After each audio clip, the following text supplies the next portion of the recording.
இப்போலாம் வீடு வீடாக நிறைய பேர் வந்து கஷ்டப்படுறவங்களாம் வந்து ஏதாவது முடிஞ்சதை கொடுங்க, பணம் கொடுங்க அப்படின்லாம் சொல்லிட்டு சின்ன பசங்களெல்லாம் வந்து அனுப்பி விடுறாங்க. இப்போ ரீசெண்டாக நான் வந்து பார்த்தேன், ஒரு அம்மா அப்புறம் 2-3 பேர்லாம் வந்திருந்தாங்க. அவங்களாம் ஓரமாக நின்றுட்டு ஒரு குட்டீஸ்லாம் ஒரு 4-5 பேர் இருந்தாங்க. அவங்களெல்லாம் வீடு வீடாக போயிட்டு அக்கா அம்மான்னு கூப்பிடுங்க, அவங்க வெளியே வர வரைக்கும் கதவை தட்டிகிட்டே இருங்க, ஏதாவது வாங்கிட்டு வாங்க, பணம் வாங்கிட்டு வாங்கன்னு அவங்க ஃபோர்ஸ் பண்ணுறாங்க. அவங்க வரதில்லை, அதுக்கு பதிலாக வந்து அவங்களோட பிள்ளைங்களை வந்து அனுப்புகிறாங்க.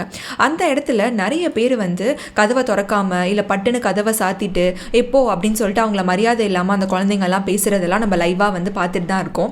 அப்படி பண்ணாமல் அந்த குழந்தைங்களுக்கு வந்து பணமும் கொடுக்க வேண்டாம். பணம் கொடுத்தா அது அவங்க அம்மா அப்பாவுக்கு தான் போகும் இல்லையா?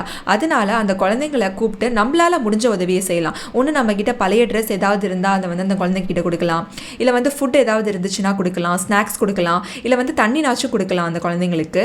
இப்போ வந்து அவங்க பணம் கொடுத்தா அவங்க அம்மாவுக்கு தான் போகும், அந்த குழந்தைங்களுக்கு எந்த ஒரு பெனிஃபிட்டுமே இல்லை. உங்ககிட்ட இல்லை பழைய ஸ்லிப்பர் வந்து இருக்குது, நிறைய ஸ்லிப்பர்ஸ் இருக்குது, சின்ன சைஸாக இருக்குது, ட்ரெஸ் நீங்கள் நிறைய யூஸ் பண்ணுறதில்ல அப்படின்னா அந்த மாதிரி குழந்தைங்களுக்கு கொடுக்க பணம் கொடுத்து வந்து நம்ம பழக்க வேண்டாம். ஏன்னா வந்து அவங்க அம்மா அப்பாவோட துன்புறுத்தலால் தான் வந்து அவங்க வராங்க. கிடைக்கிற எல்லா காசையுமே வாங்கிட்டு அவங்க போய் அதை அவங்க அம்மா கிட்ட கொடுக்குறாங்க. அது உண்மையாக அவங்க அம்மாவா அவங்க சொந்தக்காரங்களா அதுவும் நமக்கு எதுவுமே தெரியாது. அப்படி தான் வந்து எங்கள் வீட்டு சைடு வந்து ஒரு குட்டி வந்தாங்க. அவங்கக்கிட்ட எனக்கு அமௌண்ட் கேட்டாங்க. ஆனால் வந்து நான் என்ன பண்ணேன், என்கிட்ட யூஸ் பண்ணாத இல்லை புது ட்ரெஸ் நம்ம யூஸ் பண்ணாமல் இல்லை முன்னாடி எடுத்த ட்ரெஸ் ரொம்ப சின்னதாக இருக்கும் இல்லையா, அந்த மாதிரி வந்து அந்த குழந்தைக்கு கொடுத்தேன். அதுக்கு ரொம்ப சந்தோஷம். உடனே வந்து அந்த ட்ரெஸ்ஸை என் முன்னாடியே போட்டுக்கிட்டா. அது ரொம்ப பெருசாக தான் இருந்துச்சு.